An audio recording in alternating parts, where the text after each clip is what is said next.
Hi everyone, this is Matt Thalman, and I've got a quick Photoshop tip to show you. I took this photo in Temperance River State Park in Minnesota, and the rocks in the foreground are a little bland for me. There's not a lot of contrast, and they just don't look too exciting, and um, they're not really showing what I had seen at the time I was there. So this is just the raw file that I have taken out of Lightroom, and I'd like to make some adjustments to it to add some more contrast to the rocks there. And I'm going to be making use of the TK Actions panel to do this. I highly recommend installing this plugin for Photoshop. It makes my workflow much easier, and it's just a great tool. So first, I'm going to be trying to, just basically the rocks is mainly midtones, and so let's just start with that. So I'm going to select the midtone range, and I often do this starting out with photos. Is just starting with a um, levels adjustment layer on the midtones and adding some contrast to the midtones there. And so we'll try that first just to see what kind of effect that gives us. And you can see it's pretty mild and not a lot there. I'm looking for a little bit more depth in the rocks there. So we'll just put that aside. And instead, what I'm going to use is a technique of using the zone masks, which is much finer grained area of the tonal range to make adjustments to each of those ranges. And first, I'm just going to select zone 6 and we'll see what that looks like. So it has some areas of the rocks there. So we'll go ahead and add a levels adjustment layer for that for zone 6. And you can see as I adjust it, you can see the effect it's having. So it's pretty, not a lot. I mean, you could see that from the mask it was not very bright, so it's not having a great effect here. But it's still a little bit, which is good. So it's just turning it on and off here. All right, so that was zone 6. Let's do zone 5.5. And we'll just do the same thing.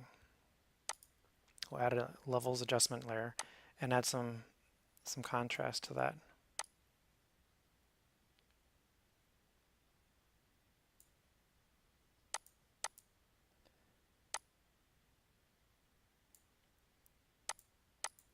Okay. It might be helpful to label these as well so I can keep track of them. So this was zone 6. This was zone 5.5. Now I'll go with zone 5 and do the same thing. So now here you can see it's much brighter, so it's going to have a much greater effect than the other ones had. So you can see very strong effect there. So select a little bit here. I want to bring up the brightness there. I'll actually bring this add some brightness to it. So you can see it's really kind of taking shape now, getting some texture and some contours there. Okay, that was zone 5. Zone 4.5 now will do. Same thing, add the levels.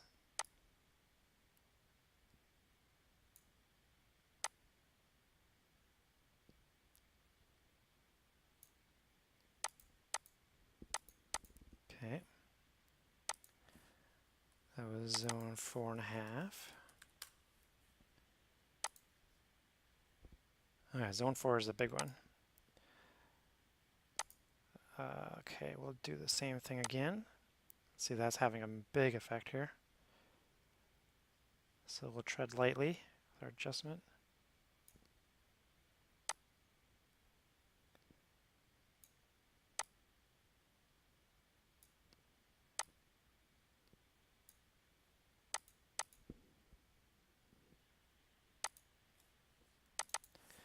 Do that for zone 4. So now what I'm going to do is to group these and kind of tweak the overall effect now for all of those. Just kind of tone that down a bit. See what that looks like.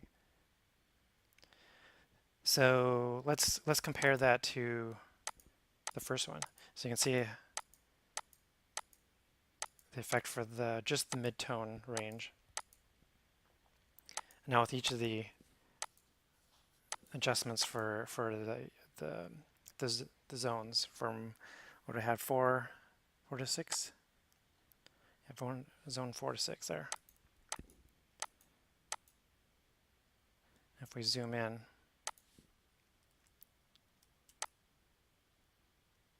can see the effect that that's having there. Really kind of adding some nice texture and kind of bringing out the glistening of the rock from the wetness from the river.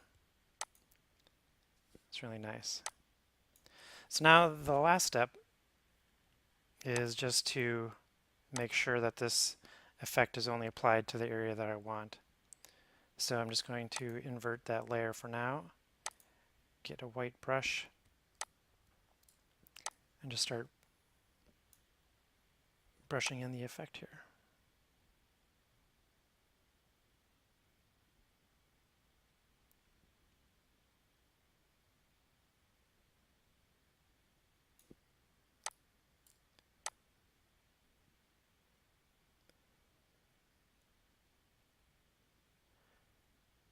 Okay.